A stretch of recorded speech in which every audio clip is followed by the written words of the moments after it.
الحمد لله وكفى والسلام على عباده الذين اصطفى. قال الله تعالى سبحانه: لقد من الله على المؤمنين إذ بعث فيهم رسولا. وقال الله تعالى سبحانه: واذكروا آلاء الله.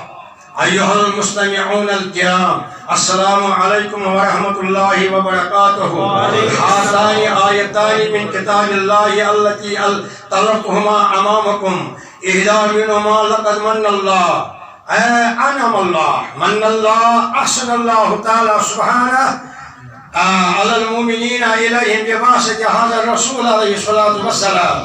وآية الثانية: واذكروا آلاء الله. هذا أمر الله تعالى سبحانه في كتابه القرآن الكريم.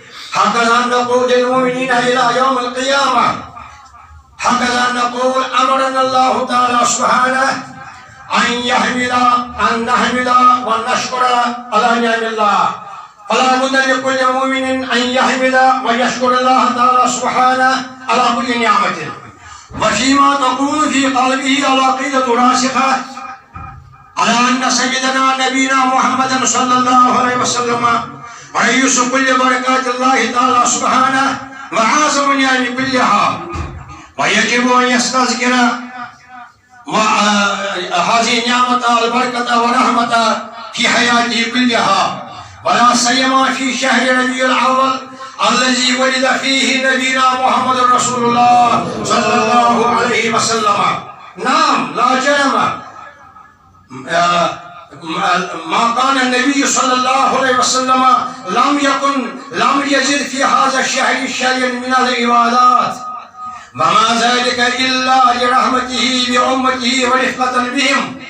ربما كان يترك رسول الله صلى الله عليه وسلم العمل خشية أن يفرض على أمته رفقة منهم، رحمة منهم، كما صلى رسول الله صلى الله عليه وسلم في شهر رمضان صلاة التراويح فقط 3 أيام رفقة بهم، رفقة بنا، خشيا أن يحفظ على أمته. أيها الأحبة، لو لم تكن خطورة لهذه الشهر ربيع الأول لما ذكر رسول الله صلى الله عليه وسلم واضحا صريحا يوم ميلاده حين قال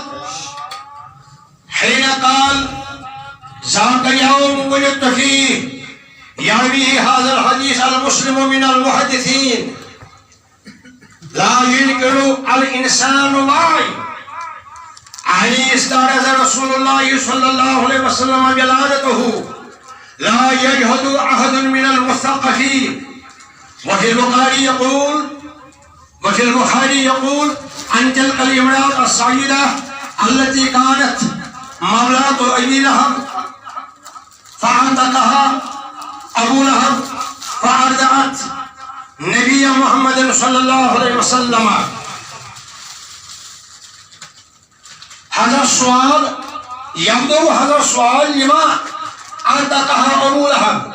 الجواب موجود في البخاري.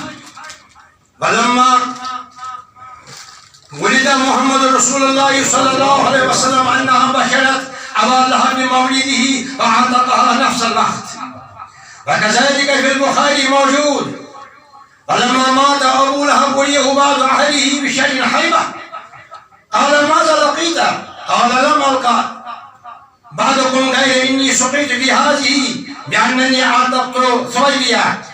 قال: سقيت في هذه، أشار إلى النقرة التي بين الإبهام والتي تاليها من الأصابع. هذه معاملة طيبة من الله تعالى سبحانه لهذا المنكر.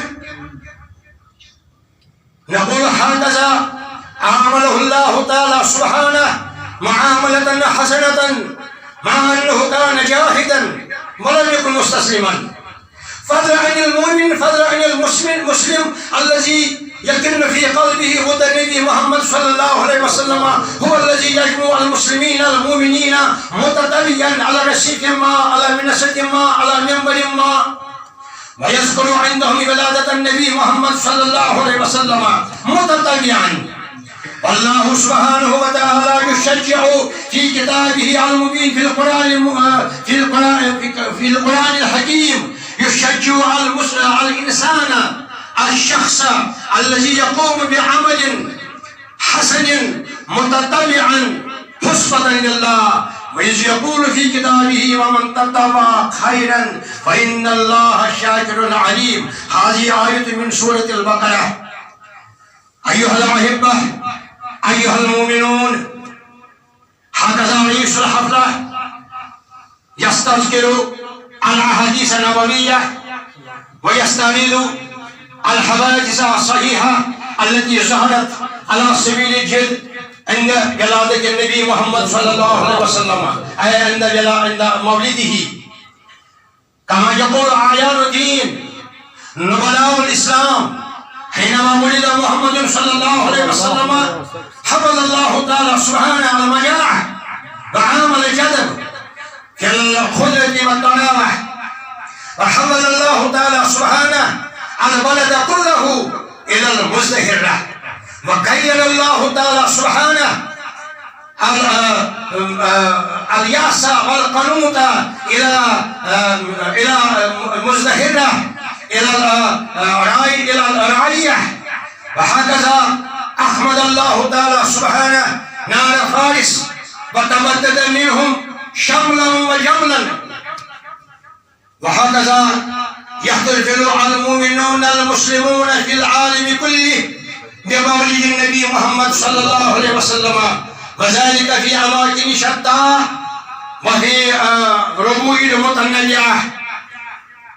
والله المسؤول أن يجمع قلوبنا وشملنا ويلهم أن نحتفل بمواليد النبي في حياتنا كلها، والله المسؤول أن يملأ قلوبنا في حياتنا بحبه وبحب القرآن وبحب الإسلام وبحب النبي محمد صلى الله عليه وسلم. أستغفر الله لي ولكم ولسائر المؤمنين في كل مكان.